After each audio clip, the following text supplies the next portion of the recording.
father? Dili yun si father actually. Na siya mga gi-assign nga mga teachers nga. Estudyante na po siya before, pero apil na siya rin sa orchestra. Apil na sila ron niya. Karang kuan, si father na nag-introduce ani actually dili man jud siya may nagtudlo pero at first karang i-orient man niya.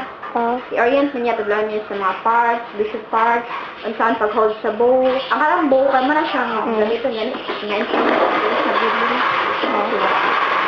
So kunya ate ang pagpa-teach ni sir ay ni kanisha kay free ni siya or dili. Actually scholarship niya.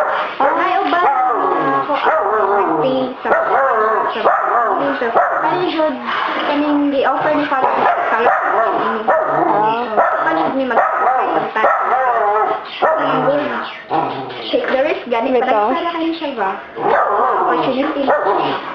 Okay, thank you, te. Mura na. Thank you.